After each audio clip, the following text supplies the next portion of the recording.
NGO Warrier foundation വഴി നടപ്പിലാക്കുന്ന woman on wheels പദ്ധതിക്ക് തുടക്കമായി. സുസ്ഥിര വികസന പദ്ധതിയിൽ വനിതാ ശാക്തീകരണം എന്ന ലക്ഷ്യത്തോടെ നാഷണൽ NGO കോൺഫെഡറേഷനും മഴുവന്നൂർ വാരിയർ ഫൗണ്ടേഷനും കൈകോർത്ത് നടപ്പിലാക്കുന്ന വിമൺ ഓൺ വീൽ പദ്ധതിക്കാണ് തുടക്കം കുറിച്ചത്. എല്ലാ ഇരുചക്ര നിർമ്മാതാക്കളുടെയും 1,20,000 രൂപ വരെ വിലയുള്ള സ്കൂട്ടറുകളാണ് 50% സാമ്പത്തിക സഹായത്തോടെ നൽകുന്നത്.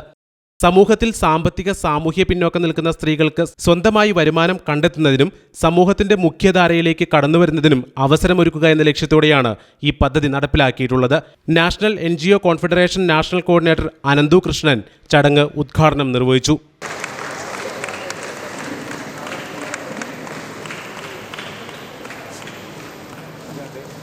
അവരവരുടെ മാർക്കറ്റിംഗ് ഫണ്ടും അവരുടെ CSR ഫണ്ടും ഡിജിറ്റൽ ട്രാൻസ്ഫോർമേഷൻ പ്രോജക്റ്റിലേക്ക് കൂടുതലായി ചെലവഴിക്കാൻ അവർ തയ്യാറായിട്ട് വരികയാണ്.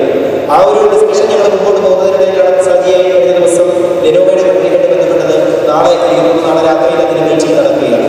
അപ്പോൾ കമ്പനികൾ അവർക്ക് നൽകുവാൻ കഴിയുന്ന ഇളവുകളും ഡീലർമാർ നൽകുന്ന കമ്മീഷനുകളും വിവിധ കോർപ്പറേറ്റ് കമ്പനികൾ നൽകുവാൻ പോകുന്നു. അതിലേക്ക് ഞങ്ങൾക്ക് ഫണ്ടിന്റെ സമാഹരണം നടന്നുകൊണ്ടിരിക്കുകയാണ്. അവർ നൽകുവാൻ പോകുന്ന CSR ഫണ്ട് കൂടി ക്യുമുലേറ്റ് ചെയ്യുന്നുണ്ട്. അത് കളക്റ്റീവായിട്ട് എടുത്തുകൊണ്ടാണ് ഈ ഒരു ആനുകൂല്യം നിങ്ങളുടെ കൈകളിലേക്ക് എത്തിച്ചേരുവാനായിട്ട് പോകുന്നത്. Warrier foundation trustee AS Madhavan അധ്യക്ഷത വഹിച്ച യോഗത്തിൽ national NGO confederation director board അംഗങ്ങളായ ബീന സെബാസ്റ്റ്യൻ, AV പ്രസാദ്, ജില്ലാ secretary Aniyan P. John, foundation vice chairman KS Krishnakumar, committee അംഗങ്ങളായ സണ്ണി വർഗീസ്, രാജു PO എന്നിവർ ആശംസകൾ അർപ്പിച്ച് സംസാരിച്ചു. മോട്ടോർ വെഹിക്കിൾ എൻഫോഴ്സ്മെന്റ് വിഭാഗം ഇൻസ്പെക്ടർ പ്രവീൺ കുമാർ PJ നയിച്ച റോഡ് സുരക്ഷാ ക്ലാസും നടന്നു.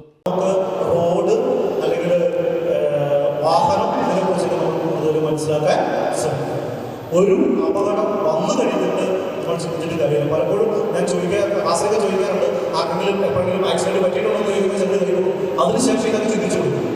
അപ്പോൾ ചില സമയങ്ങളിൽ നമുക്ക് അതിന് രണ്ടാമത് ചിന്തിക്കാൻ അവസരം ഉണ്ടാവാൻ കിട്ടാറില്ല എന്നുള്ളതാണ്. അതുകൊണ്ട് ഞാൻ നിർത്തും. പ്രദേശത്തെ 140 വനിതകൾക്കാണ് ഇരുചക്ര വാഹനം ക്രമീകരിച്ചത്.